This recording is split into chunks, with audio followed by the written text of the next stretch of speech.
Not entirely. Nathan dipped his head forward under the spray and rinsed the shampoo out. Weekend sleep-ins were bliss, but a shower at 12:30 was heaven. He heard Gemma clattering down the hallway in her new tap shoes, sounding like nothing more than a stampede of miniature ponies.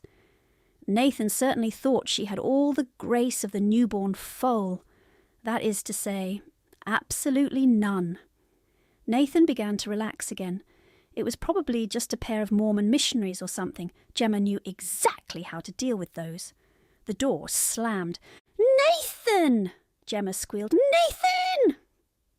He reluctantly leaned back out of the spray. "What is it, Gemma?" he yelled. He could hear her tap, tap, tap back up the hallway to stop outside the bathroom door. "Guess what the mailman just dropped off? Go on, guess." Nathan didn't like these games. He held a hand over the shower head so it would run directly down his body, rather than spraying everywhere and muffling his sister's words. "No, Gemma, I'm not going to guess. Just tell me." "It's a big, long box, and it's got something very special written on it." Gemma paused, waiting for a response. Nathan's heart did a flip-flop, was it? "It says Blue Fairy. Nate, she's here!" Gemma shrieked joyously. She sounded like a pony as she trotted back into the kitchen. Nathan nearly slipped on the lino as he scrambled out of the shower. She was here. Ever since he'd let Gemma in on the secret, she'd been looking forward to this just as much as he had. He dashed for the door, pausing only half a second to pull on a bathrobe. In the kitchen, Gemma was waiting for him with a craft knife in one hand and a camera in the other. Nathan nearly snatched the craft knife out of her hand before remembering he was wearing only a bathrobe. "Could you go get the rest of the gear, please, Gemma? I need to go get dressed," Nathan begged before darting out to his sleep-out to get dressed. A second later, Gemma heard a yell from her brother. "And you know you're not supposed to play with craft knives. You're not old enough yet."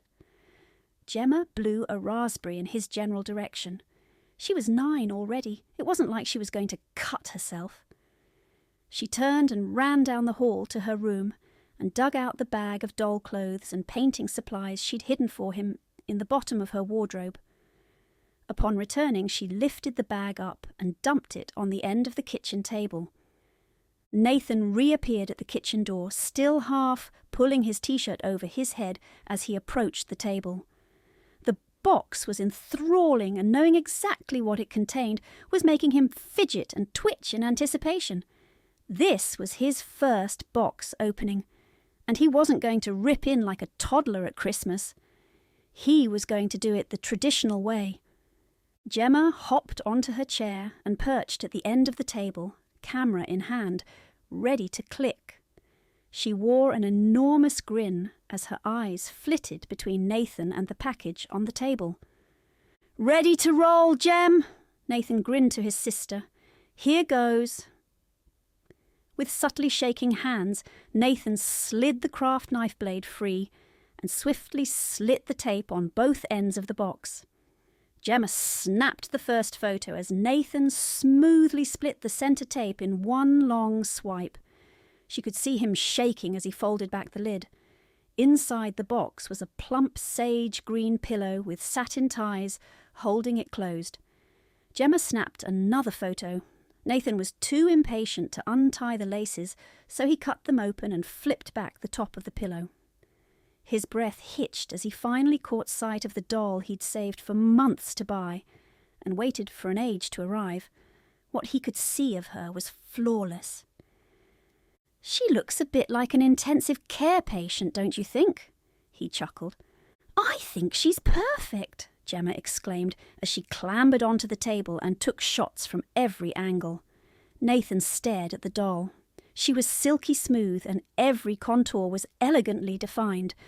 "Quick, unwrap her hands and feet!" Gemma breathed excitedly. Nathan lifted the doll clear of the box and gently pulled the foam padding off her hands as Gemma took another photo. She was much heavier than he expected and felt a lot more solid than any other doll he'd ever held. At each natural human point of articulation, the doll also had a joint. Hers were ball-shaped at the hip and shoulder sockets, and at the wrists and ankles, but the elbows and knees were peanut-shaped. The face was blank under all the soft wrappings. Nathan hadn't wanted to shell out more money than he needed to. He wanted to do the face-up himself. She was unnaturally perfect, and the attention to detail was impressive.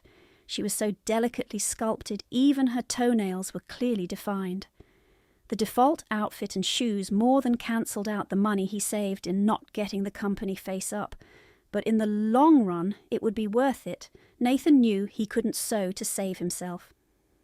He planned to commission some clothes from one of the doll enthusiasts on the web forum he'd joined shortly after he'd ordered the doll.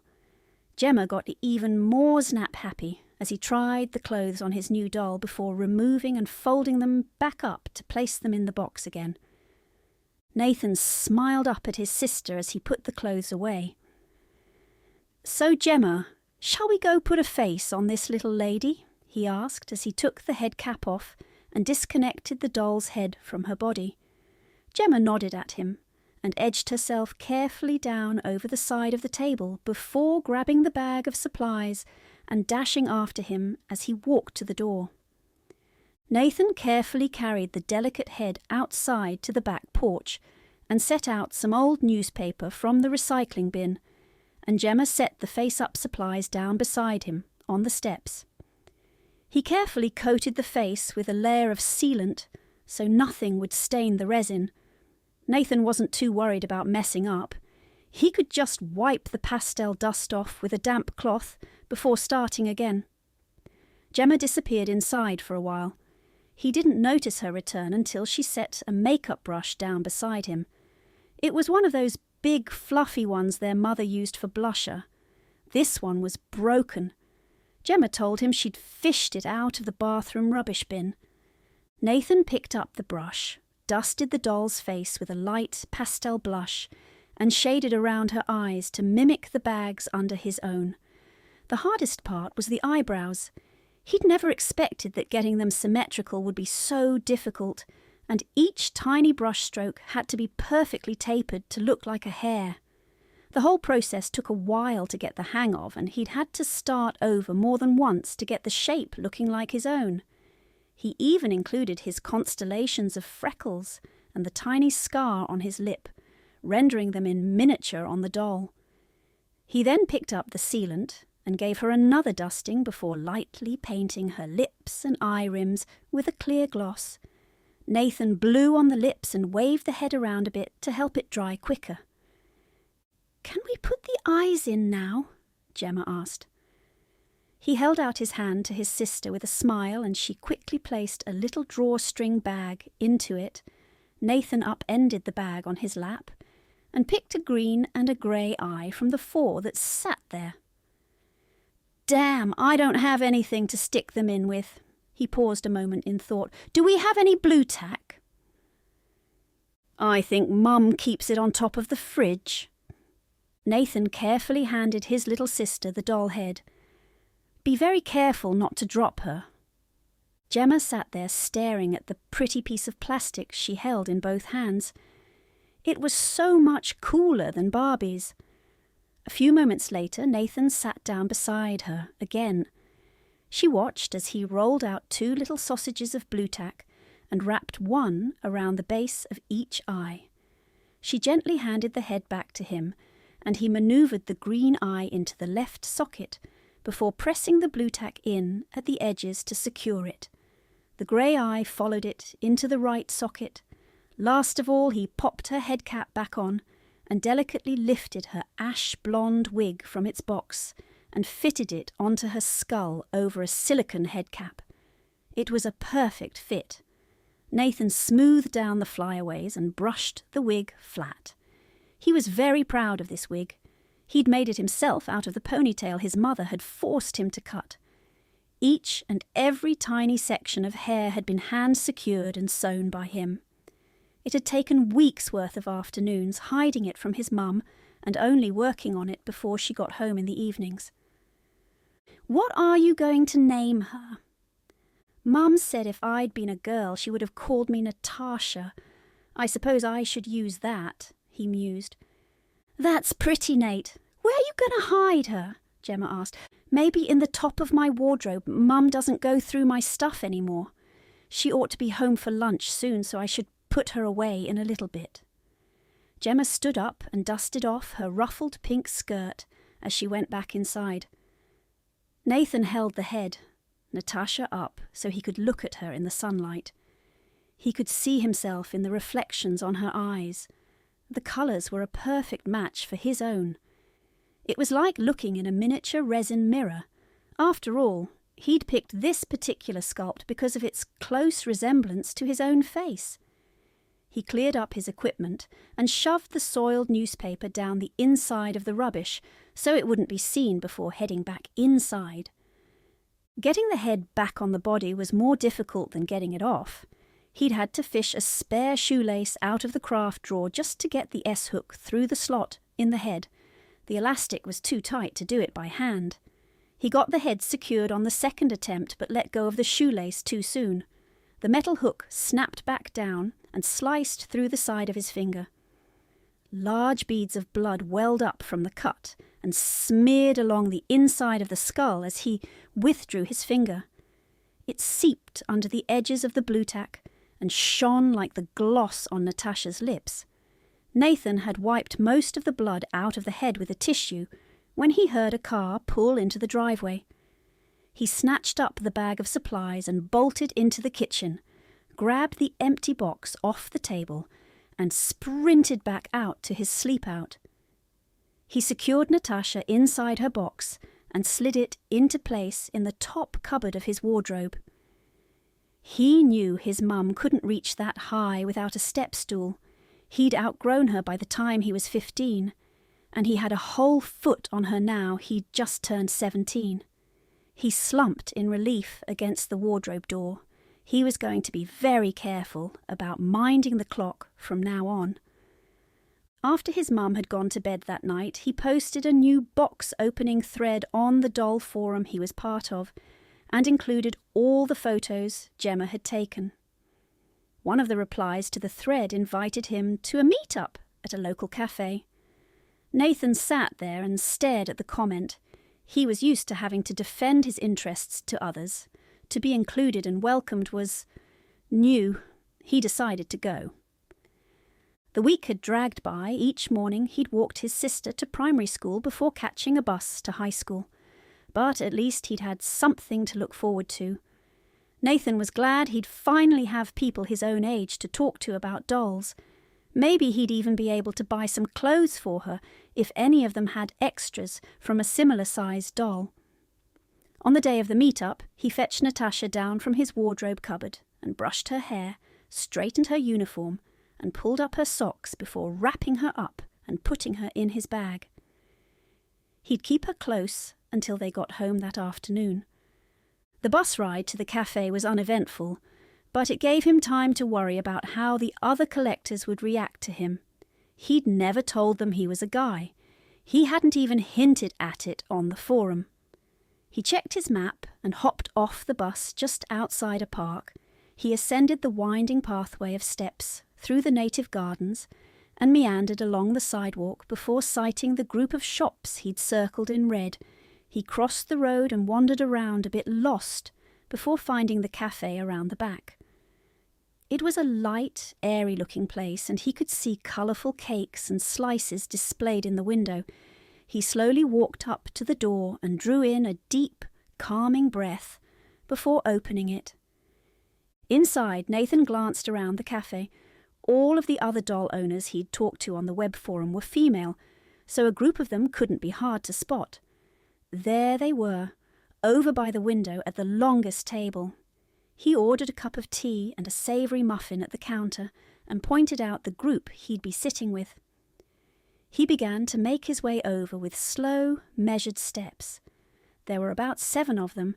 3 had their dolls sitting on the table. Nathan paused halfway, turned and slowly extricated Natasha from his school bag and unwrapped her with meticulous care.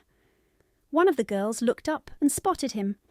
She smiled and waved him over to the table. "I'm Nathan. This is Natasha," he said as he nodded toward the doll in his arms. The rest of the group looked toward them. Many of them had smiles on their faces. His nerves settled a bit as they introduced themselves in turn. He sat down in a spare seat and arranged Natasha on the table in front of him. "Nice face up. Did you get it custom?" The girl who had waved him over leaned close, out of her seat beside him to inspect Natasha. The rest had gone back to their conversations. "No, I did it myself. It took a couple of attempts, but I think it looks okay." "Okay? It looks really good. It's not your first, is it? You must be new to the hobby. I haven't seen her on the forum at all." Nathan smiled at the compliment. It felt really nice not to have to hide the things he liked. "No, it's my first. I like to paint sometimes. It wasn't too different," he replied. "You know, Nathan, a guy collector is a rare beast and a fair few of the girls might be interested in you." "Even you?" he asked. She was rather pretty. "Except me," she replied. "I'm gay." "Oh, sorry, I didn't mean—" He blushed. "Oh, don't worry about it. I'm pretty hard to offend if that's what you're getting at." She went on to explain that a decent portion of the collecting hobby were less than straight, that they were more accepting than most. It was just the way things were. One of the older collectors made a comment that Natasha looked a lot like him. Nathan smiled at that. "I intended that. She's supposed to be a doll version of me, but female. I even made her wig out of my old ponytail," he explained. He received several compliments on the quality of his workmanship. Apparently that had been just the right thing to say. He guessed that it really proved to them that he was one of them. The conversation turned towards mishaps and accidents with their dolls. "When I was putting her back together after I finished her face up, I sliced my finger with the metal hook that holds her head on. I got blood all over the inside of her head. Some of it's still there. I couldn't get it all out before my mum came home, and it ended up drying and sticking." Nathan held up the bandaged finger as evidence. There was a chorus of "ew" and "gross" from the girls. One of the girls at the far end of the table piped up with a question. "Do your parents not know about your doll, Nathan?" Nathan grimaced and shook his head. "There's no way I'd ever tell my mum about my doll. She'd throw her in the rubbish. She doesn't think boys should have dolls, ever. She already thinks I'm gay because I don't like sports and all my friends are girls. This wouldn't help at all." The mood of the gathering changed a bit, and the conversation waned. Nathan ended up feeling awkward again. He checked his cell phone and decided it was time to head home. It was beginning to get dark, and he didn't want to miss the next bus. It was the last one for over an hour. He politely excused himself and exited the cafe. Nathan pulled his coat closer around him as he passed a group of older teens. It was growing cold quickly, and the wind was picking up. He paused by a park bench and sat Natasha down for a moment as he zipped up his coat and righted his bag on his shoulder. He gathered Natasha up again and turned to continue his journey to the bus stop. He heard muttered conversation growing closer behind him, and the scuff and patter of multiple feet as he reached the top of the steps. "What a fag! Look at him! He has a doll!" the tallest teen mocked. Nathan kept walking down the steps. If he stopped, there'd be no way of getting home in one piece. They were too close. He didn't have time to stash Natasha in his bag. "Yo, faggot! What's with the doll?" another sneered at Nathan, swaggering up, closing into his personal space. Nathan backed away and brought his arms up to shield Natasha from them. "Leave me alone," he growled. He sounded weak, even to his own ears. There were only 3 of them, but he knew he was totally screwed. Nathan was sure they were going to break her into tiny pieces, hundreds of dollars down the toilet.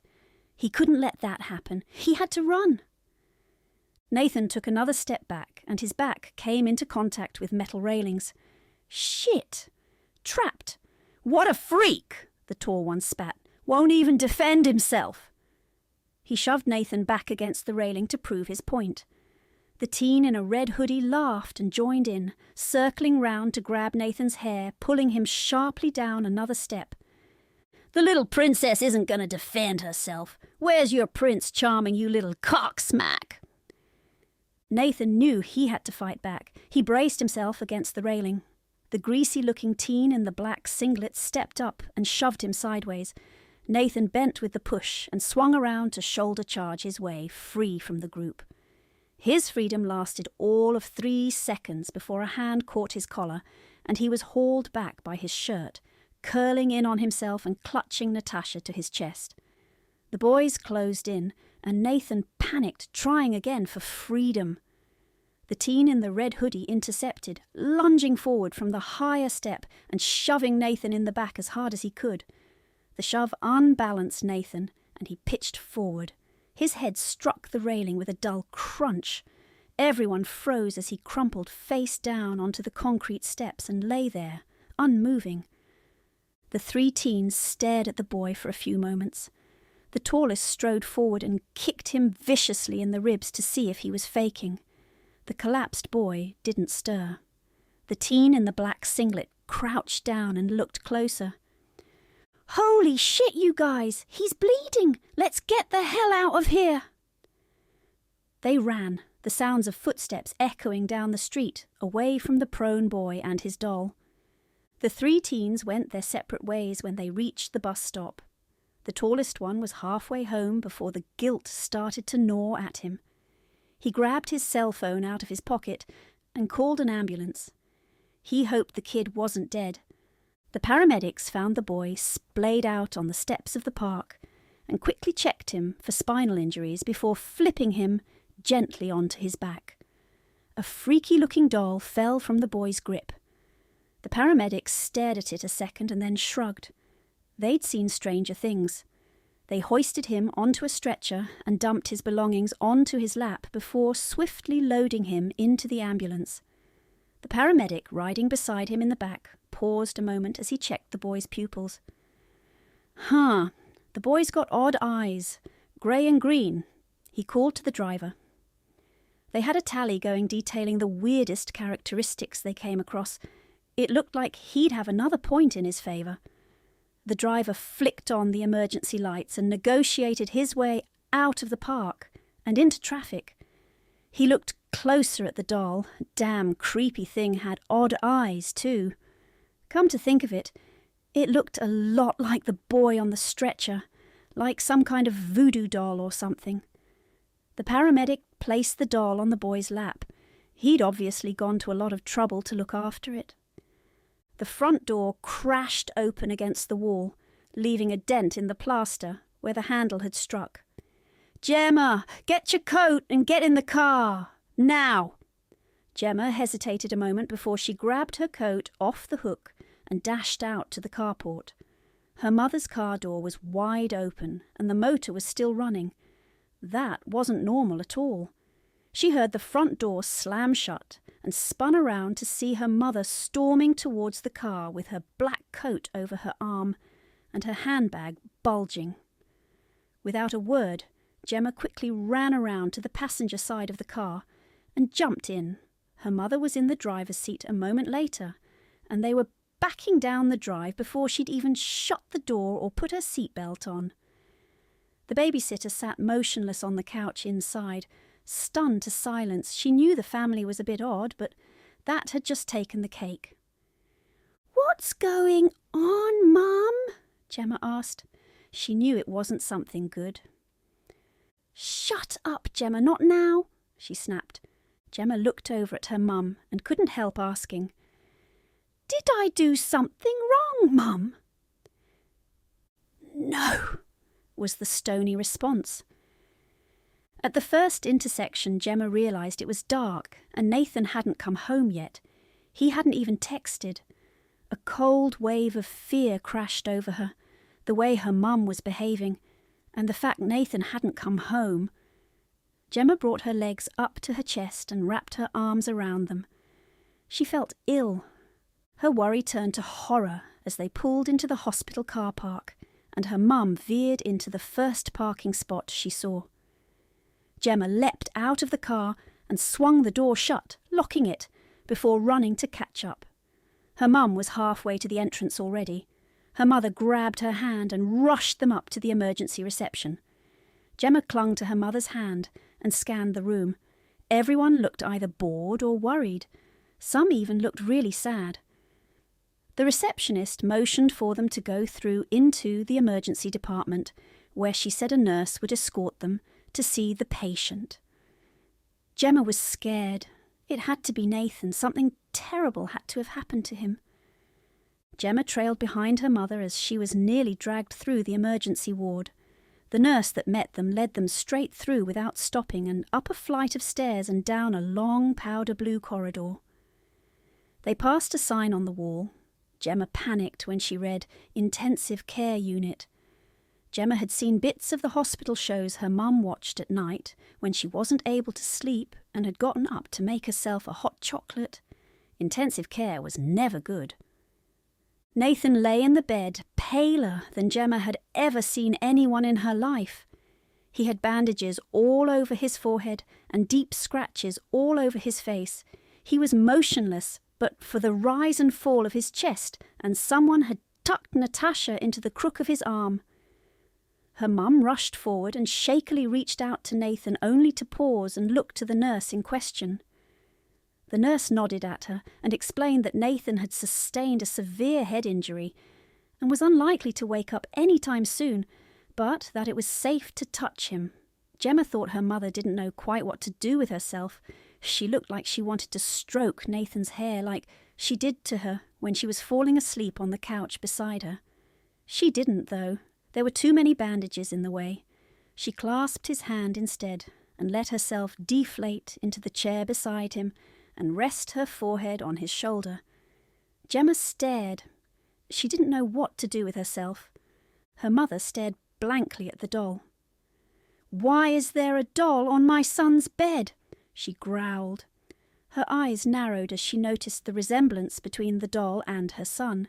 She went to pick it up and fling it away from her son, but froze when she heard her daughter screech in protest. "No, Mum! She's mine!" She rushed over and wrenched the doll out of her mother's hand. "Nathan bought it for me," she lied. "He saved up for ages for Christmas and birthday, he said." A doctor entered the room, and they were transfixed. The matter of the doll nestled in Gemma's arms was instantly forgotten. Gemma watched as the doctor drew up the other chair directly across from her mother and quietly seated himself. The doctor looked about as old as Grandpa, but not as friendly Gemma thought. She drifted over to Nathan and held his free hand. There was a needle sticking out of the top of it, so she had to be careful not to knock it. She gently lay Natasha back in the crook of his arm, where she belonged. Her mother was talking with the doctor, and Gemma listened more intently. "It's called a craniotomy, Miss Rosenbrock. We're going to relieve the pressure on his brain before it causes more damage," the doctor explained. Gemma watched her mother leaning forward a bit. She had that weird look on her face, the one she often wore when she played the poker machines on Fridays. She was pretending to herself that she was going to win, but deep down knew she wouldn't. Things must be really bad. "We need your permission to operate," he continued, and handed her a clipboard. Gemma watched as her mother's pen raced across the paper, with a final flourish on the last K. She handed the clipboard back to the doctor before wrapping her arms about herself. The doctor ushered them out into the hallway and summoned a pair of nurses to assist. The pink-clad nurses disappeared into the room, only to reappear moments later, wheeling Nathan's bed out into the hallway. Gemma quickly plucked Natasha from her resting spot and hugged her close as she watched them wheel him down the hall and out of sight through a set of swinging doors. Miss Rosenbrock's hand absently sought her daughter's. "He's going to wake up and be just fine, Gemma. You wait and see." There was a kind of cracked feel to her voice, Gemma thought.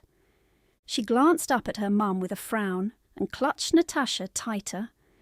They waited for what felt like hours in the little alcove waiting room, and Gemma drifted off to sleep around midnight, still gripping Natasha tight. Her mother shook her awake a little later, when a different doctor solemnly approached them. Gemma was still muzzy with sleep, and only half awake when she heard the words sorry and funeral arrangements. She looked over at her mother and saw the moment when she shattered into a million pieces. Her brother was dead. Gemma clutched Natasha tighter. It may have been her imagination, but the doll felt a little heavier. She knew Nathan wasn't gone. Not entirely,